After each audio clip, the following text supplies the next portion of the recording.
प्रिय विद्यार्थियों, सुप्रभात। संस्कृत की कक्षा में आपका स्वागत है।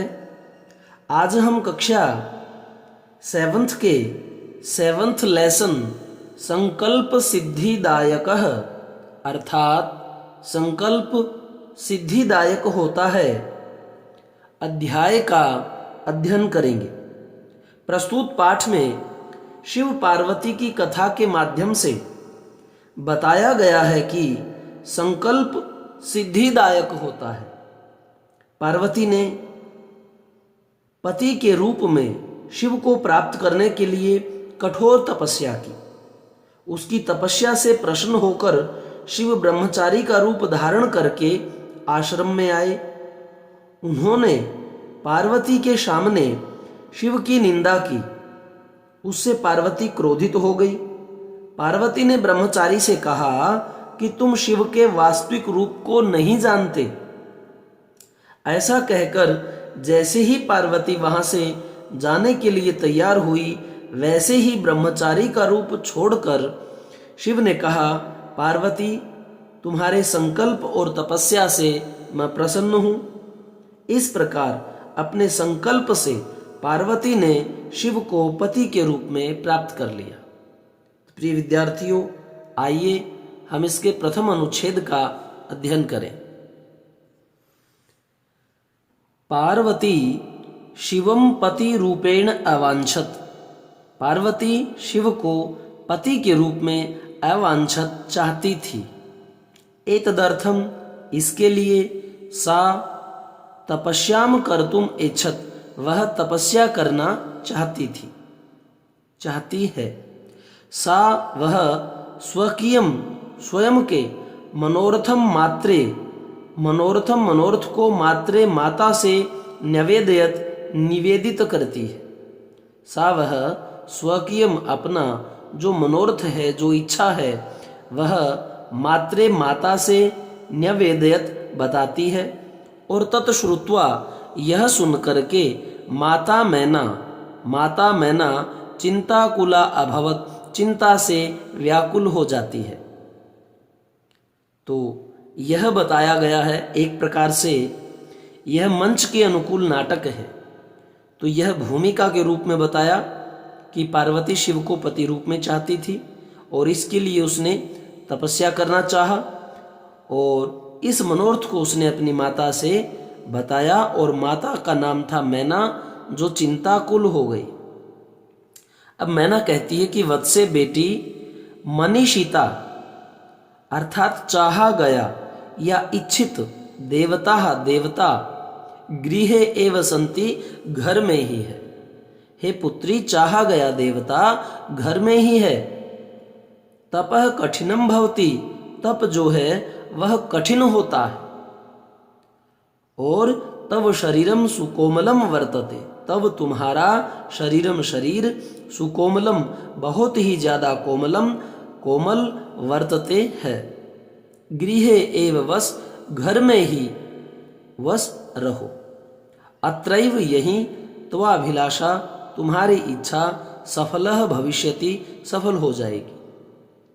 पार्वती कहती है, अम्ब मां तादृशः, वैसी अभिलाषः, इच्छा तू तो तपसा एव, तपस्या से ही पूर्ण भविष्यति, पूर्ण होगी। हे माता, वैसी अभिलाषा तो तपस्या से ही पूर्ण होगी। अन्यथा तादृशम, नहीं तो तादृशम वैसा, च पतिम कथम प्राप्स्यामि, पति कथम कैसे प्राप्स्यामि, प्राप्त कर पाऊंगी।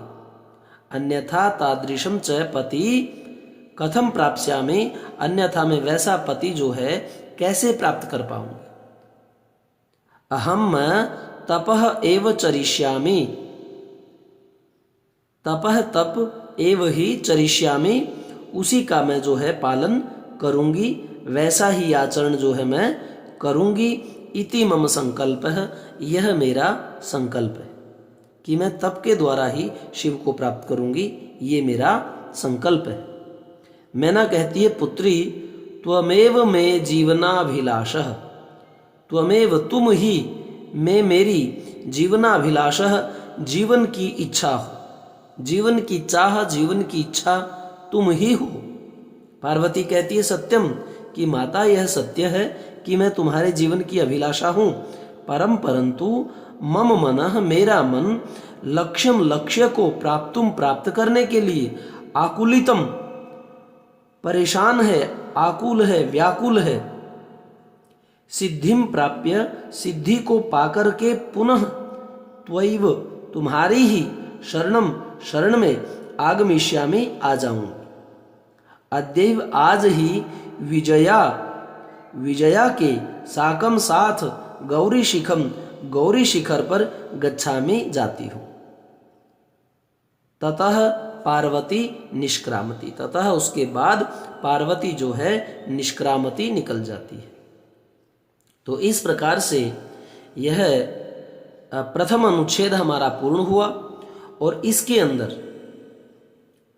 तव एव, जो एक ये नाम आया है, इसको देखें। यह जो शब्द है तवैव, यह कैसे बना है वह देखें।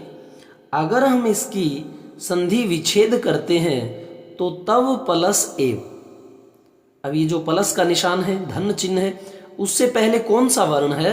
उससे पहले अवर्ण है, वह नहीं।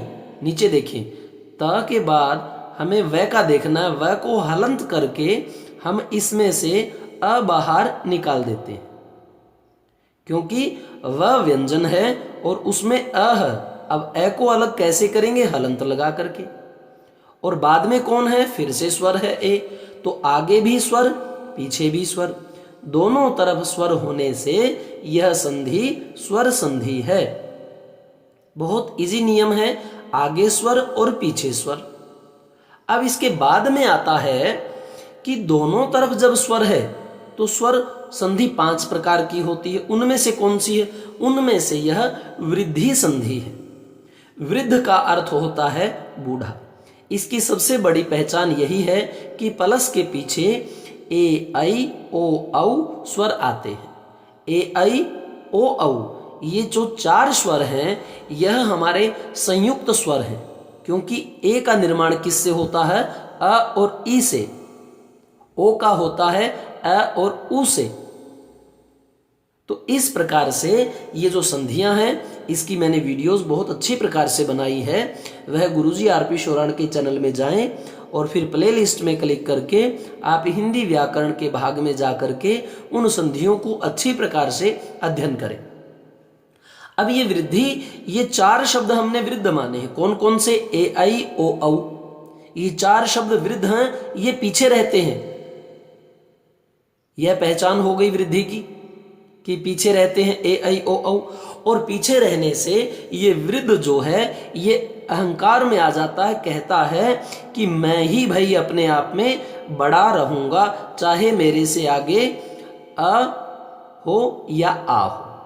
सिर्फ ए या आ होने पर ही जो ए है वह आई बन जाता है, क्योंकि अ को वह प्रथम वर्ण सबसे छोटा मान करके अपनी ही चलाता है कि मैं तो तेरे से बहुत ज्यादा बड़ा हूं, मैं ही अपने आप में बड़ा रहूंगा, तू मेरे सामने कुछ नहीं। इस प्रकार से ए का बन गया आई। अब देखें, तयों का यों था और वह कैसा था? हमारा हालंत। हालंत इस व्यंजन को, ये आई की मात्रा, ये जो आई स्वर है यह पूर्ण कर देगा, क्योंकि स्वर जो है वह व्यंजन में समाहित हो जाता है। अन्यथा व्यंजन आपको हलंत रूप में ही मिलेगा यदि उसमें कोई स्वर नहीं होगा तो ये जो हमारा व था इसमें समाहित हो गई आई की मात्रा और पीछे ये व यो का यो आ गया, क्योंकि अ और ए का बना आई वृद्धि संधि से और वर्ड बन गया त्वैव। ये त्वैव, त्वएव का तवैव बन गया, त्वएव का त्वैव बन गया। किससे? वृद्धि संधि से। तो इस प्रकार के जो नियम हैं उनका आप ध्यान रखें। और एक एग्जाम्पल आप और देख लें वृद्धि संधि का, अद्य प्लस एव। अब जब हम इस द्य में से स्वर का पहचान करते हैं तो देखें अ और द्य किससे बना? द आधा यानी हलंत वाला द और पूर्ण य से द्य बना है। अब जब य पूर्ण है तो उसमें अस्वर है। जब हमारा ये य पूर्ण है मतलब य व्यंजन में अस्वर है, तो हमने इस स्वर को निकाला। पहले पीछे से देखा ए स्वर है।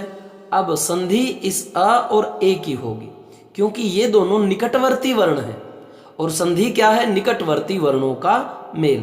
तो अ और ए क्या बने? आई। क्यों? क्योंकि अ क्या है? स्वर है और लघु स्वर है, और उसके पीछे जो है ए आई ओ औ, ये मैंने आपको याद करवाया था कि 4 वृद्ध वर्ण हैं, बड़े वर्ण हैं, अपने आप में बड़े हो जाते हैं। तो ए का बड़ा क्या बना? आई। और यदि पीछे आई होता तो आई का आई रहता, ओ होता तो ओ का औ बन जाता, और औ होता तो औ का औ रहता।